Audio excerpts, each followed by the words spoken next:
Sosok yang satu ini tenggelam dengan kesenangannya sendiri. Berburu di padang pasir,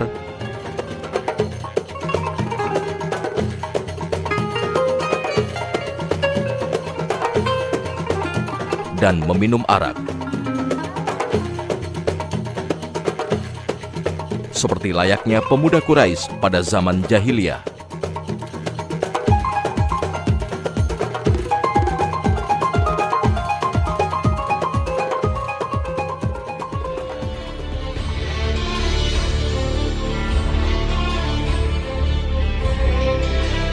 Padahal masyarakat Quraisy tengah sibuk menghentikan dakwah Rasulullah Shallallahu Alaihi Wasallam dengan berbagai cara. Ia tak peduli dengan apa yang terjadi dan tak mau melibatkan diri dalam masalah Islam dan Rasulnya.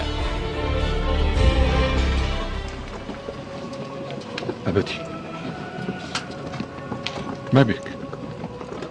القصة ذاتها قصة محمد. ما لنا ومحمد؟ دعوه وشأنه.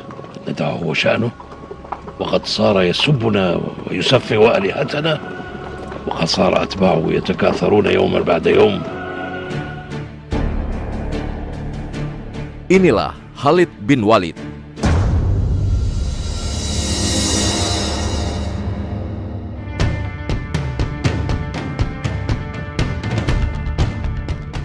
Iqra bismi rabbikal ladzi khalaq. Baginya, Muhammad dan ajarannya layak tumbuh di Mekah seperti kepercayaan lain.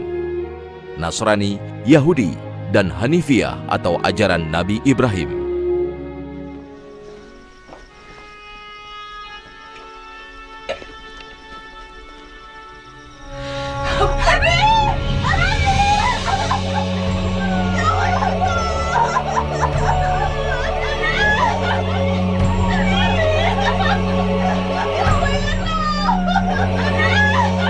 Namun setelah orang tuanya meninggal, ia terpaksa menggantikan posisinya sebagai tokoh Quraisy.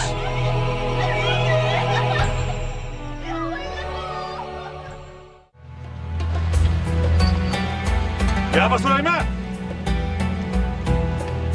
Ya Abu Sulaiman! Namun begitu, Khalid tetap tidak memusuhi Rasulullah.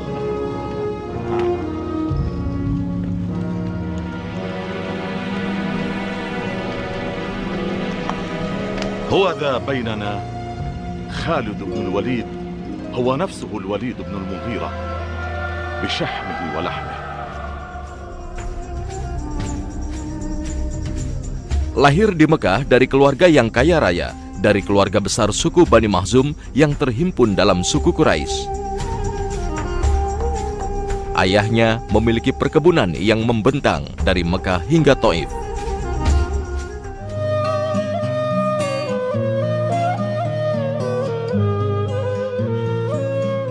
Al-Walid bin Mughirah itu ayahnya Khalid itu dikenal sebagai orang yang sangat dermawan. Bahkan kalau di musim haji, dia tidak mengizinkan orang lain untuk menyalakan api dalam yang disebutkan. Yang dimaksud menyalakan api adalah biarkan dia sendiri yang menjamu masyarakat yang datang untuk haji. Ya, begitu dermawannya sebenarnya. Walid bin Mughirah juga bahkan dia dikenal sebagai Al-Wahid, orang satu-satunya yang hebat, kira-kira begitu. Kemudian Ka'bah itu diberikan kiswah atau ditutup, itu namanya kiswah Ka'bah. Orang-orang Quraisy dulu menggantinya setahun sekali. Jadi mereka ganti setahun dengan cara membayar bersama-sama. Tetapi Al-Walid bin Mughirah meminta agar setahun Quraisy yang bersama-sama mengganti kiswah Ka'bah, tapi setahun Walid minta dia sendiri yang mengganti kiswah Ka'bah dengan harta dia. Jadi saking kayanya keluarga besar Khalid bin Walid. Tugas dari keluarga besar Khalid adalah tugas militer. Jadi ketika Quraisy bersiap untuk perang, maka di sanalah dikumpulkannya persenjataan, kuda-kuda perang, kemudian berbagai macam perbekalan, pasukan juga dikumpulkan di sana. Jadi menjadi tidak aneh ketika Khalid lahir sebagai seorang ahli militer. Nah, ternyata itu tugas besar keluarganya. Walaupun nanti Khalid sebenarnya belajar banyak tentang Al-Furusiyah, tentang kemampuan mengendarai kuda, kemampuan dia sangat ahli dalam mengendarai kuda. Sehingga nanti dalam banyak pertempuran Khalid itu selalu memimpin pasukan berkuda. Status keluarganya inilah yang membentuk pribadi Khalid menjadi seorang kesatria tanpa tanding dan menjunjung sifat kesatria. Khalid tetap menjadi dirinya dan tidak terlibat permusuhan dengan Nabi. Bahkan ia tidak melibatkan dirinya dalam perang Badar. Namun saat Quraisy ingin membalas dendam kekalahan perang Badar, Khalid terseret ikut dalam perang Uhud. Di perang inilah, ketangkasan dan kehebatan strategi perangnya muncul, berhasil menyelamatkan kekalahan Quraisy menjadi kemenangan.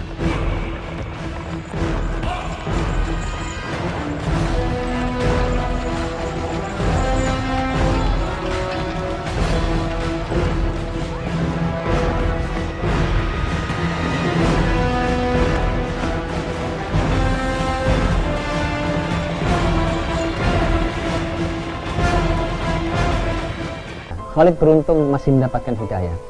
Karena sebelum Khalid ada orang-orang yang sesungguhnya punya jasa terhadap Nabi Muhammad tetapi ternyata tidak mendapat hidayah. Abu Thalib contohnya.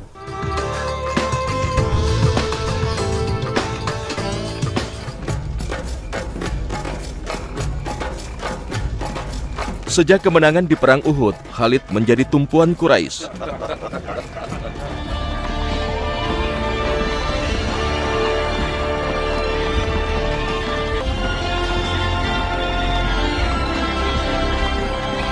Sebuah perang persekutuan Quraisy dengan Yahudi Madinah melawan Muslimin.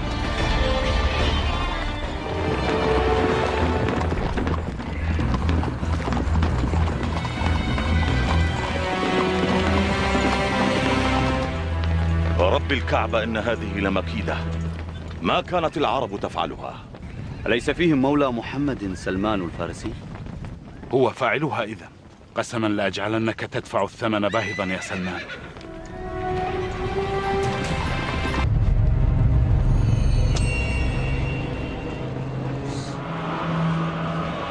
شكرا لك يا خالد. Kaum muslimin pun semakin kuat setelah Quraisy gagal dalam perang Khandaq.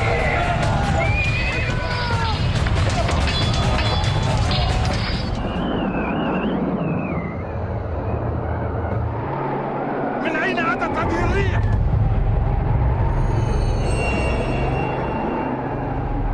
خالد! خالد! هيا! Keraguan semakin kuat. Tuhan berhala yang disembah selama ini pun tak bisa memberi harapan. هبل! أنا ذاهب إلى محمد فإن كنت قادرا فردني.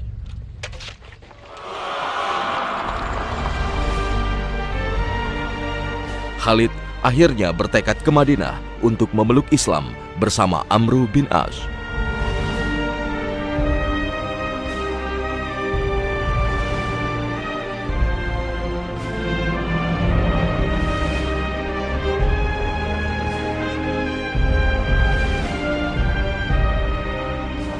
مرحبا بسادة قريش وقادتها.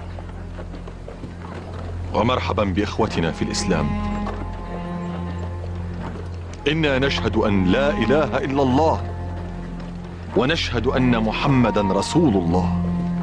هيا ولتعلنوها أمام رسول الله سيفرح كثيرا. هيا. Saat Nabi melihat kedatangan tiga orang itu, Nabi mengatakan, Alqat Makkah fil dzata kadibiha. Mekah mengirimkan buah hati mereka. Jadi oleh Nabi termasuk Khalid disebut sebagai orang yang ini adalah orang kesayangan orang-orang Mekah. Begitu istimewanya Khalid bin Walid. Jadi Khalid masuk Islam memang sangat terlambat. Kalau 8 Hijriah dia masuk Islam, artinya bertemu Nabi SAW paling lama hanya sekitar 3 tahun. Tapi dia mendapatkan pendidikan yang sangat serius dari Nabi SAW sampai dia jadi orang besar. Ada catatan, mengapa dia terlambat masuk Islam? Ini yang harus jadi pelajaran bagi kita. Khalid beruntung masih mendapatkan hidayah. Karena sebelum Khalid ada orang-orang yang sesungguhnya punya jasa terhadap Nabi Muhammad tetapi ternyata tidak mendapat hidayah. Abu Thalib contohnya. Maka dari itu Allah yang Maha tahu bahwa hati siapa yang siap menerima hidayah atau tidak menerima hidayah.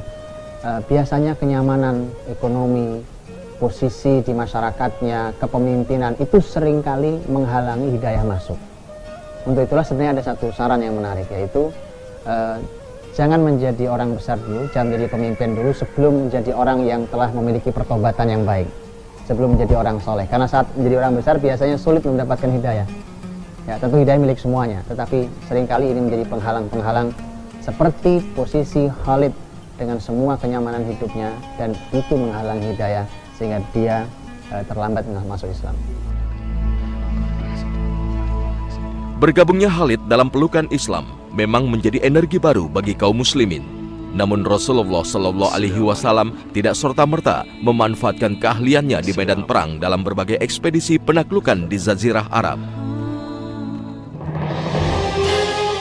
Keahlian perangnya baru diberdayakan dalam Perang Mu'tah. Setelah seorang utusan muslimin dibunuh pembesar suku Arab di Syam di bawah perlindungan pasukan Romawi.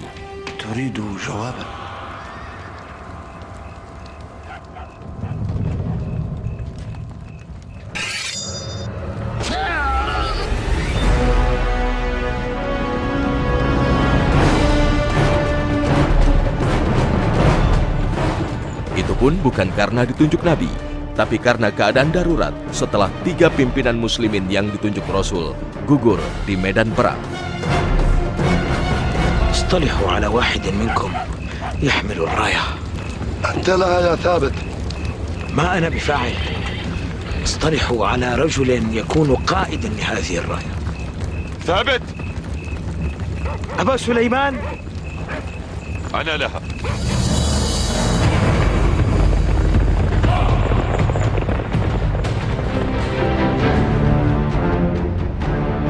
Nabi mulai memberinya kepercayaan memimpin pasukan. Itu pun masih berskala kecil. Hal ini diantaranya terjadi pada penaklukan kota Mekah. Khalid memimpin satu regu pasukan dan merupakan satu-satunya barisan yang mendapat perlawanan dari kaum Quraisy.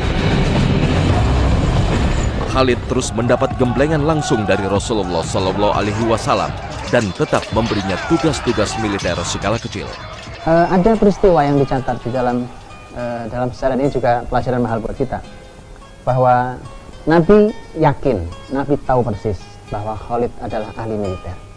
Tapi Nabi juga tahu bahwa Khalid orang yang baru masuk Islam, ilmunya belum banyak, dan pasti namanya ilmunya belum banyak, kalau dia membuat kebijakan bisa jadi bertentangan dengan Islam. Dan terbukti dalam sebuah pertempuran, dalam sebuah tugas militer, Nabi mengirimkan Khalid dengan pasukannya. Kemudian Nabi perintahkan, kata Nabi, Khalid tugasnya bukan untuk berperang, hanya untuk memata-matai.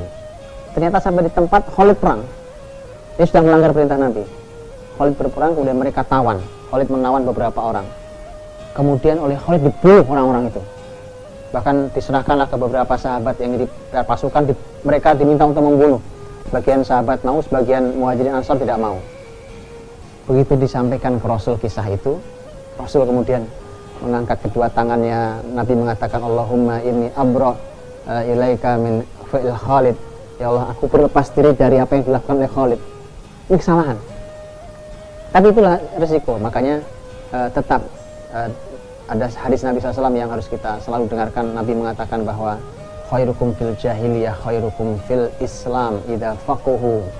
Yang terbaik di antara kalian waktu jahiliyah dulu, seperti Khalid contohnya, adalah yang terbaik saat masuk Islam. Syaratnya adalah memiliki ilmu yang dalam tentang Islam. Tapi itu resiko. Dan tentu di awal Khalid masuk Islam dan sudah mendapatkan amanah kepemimpinan militer, ilmu yang masih sedikit. Tapi karena dia panglima, maka dia harus memimpin pasukan, termasuk dalam sholat. Suatu saat Khalid memimpin pasukan. Kemudian saat itu tentu sholat, dan kalau sholat yang menjadi imam pasti adalah panglima. Khalid membaca surat pendek, karena maklum yang dihafal Khalid saat itu adalah surat-surat pendek. Bahkan ada yang menyebutkan ad-duha ke belakang, jadi surat-surat pendek sekali. Kemudian Khalid membaca yang dia bisa dalam sholat.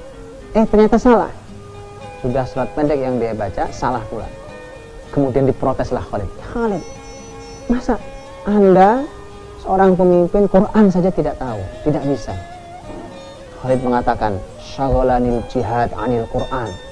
Aku ini sibuk dengan jihad sehingga Quranku terlantar. Ya, jangan dipakai kalimat Khalid ini kecuali kita memang orang yang punya kehebatan di sebuah dunia seperti Khalid. Khalid punya kehebatan militer yang tidak pernah tertandingi. Dan berapapun setiap Khalid masuk pertempuran pasti Khalid menang. Asyhadu an la ilaha illallah.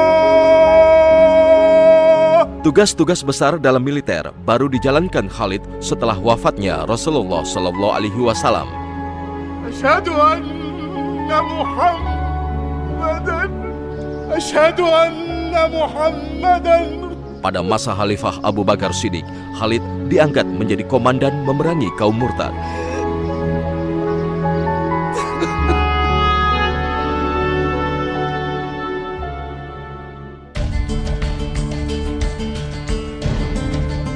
Ketangkasannya mendapat pujian Khalifah dan kaum muslimin. Namun begitu, Khalifah tetap menegurnya saat Khalid melakukan kesalahan. Sejak itu, karir Khalid terus melejit. Khalifah Abu Bakar menugaskannya menaklukkan Irak, Persia, dan berhasil menaklukkan negeri adidaya ini. Ketangkasannya semakin membius kaum muslimin. Bahkan Khalifah Abu Bakar memberinya kepercayaan untuk memimpin pasukan menaklukkan Romawi di Syam. Khalid membawa 46.000 pasukan muslimin untuk menaklukkan Romawi yang berjumlah 240.000 di lembah Yarmuk, Yordania. Allahu Akbar! Allahu Akbar! Allahu Akbar!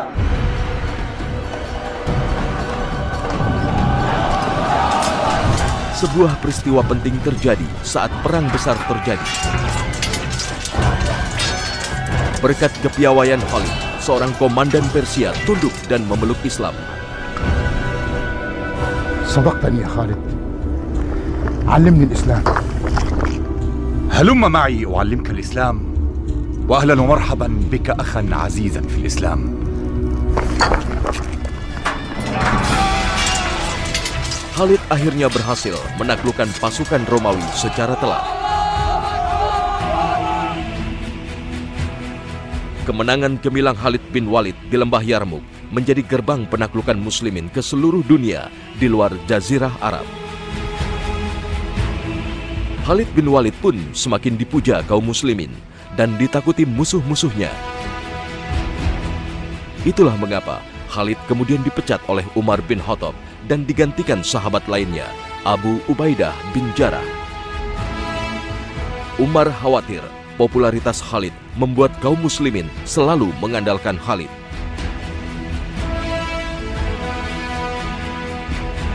Meski tak lagi menjadi jenderal perang, Khalid terus berjihad di jalan Allah hingga berhasil menaklukkan Damaskus dan Palestina. Hingga tahun 21 Hijriah, Khalid wafat di atas tempat tidurnya di kawasan Homs, 50 km utara Damaskus. Asyhadu anna Muhammadan Rasulullah.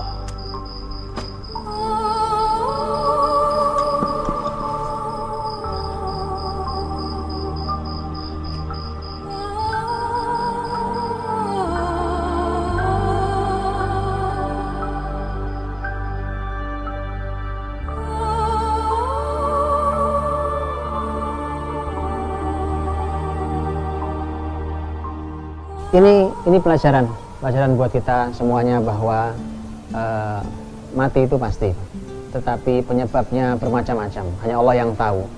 Mati itu bukan karena sakit, mati juga bukan karena perang. Ya, apa saja. Ada banyak orang yang sakit, ada banyak orang yang bahkan berbagai macam berkali-kali ikut jihad seperti Khalid, tapi tidak mati juga. Mungkin seperti Khalid, bahkan dia meninggal di atas tempat tidurnya. Mungkin ada orang yang sakit, tetapi kemudian malah sehat kembali. Ada orang yang sehat malah esok hari dia meninggal. Kematian datang kapan saja. Maka Nabi SAW sudah selalu mengingatkan kita. Kata Nabi SAW mengatakan, aktiru min dzikri hadzimil ladzat.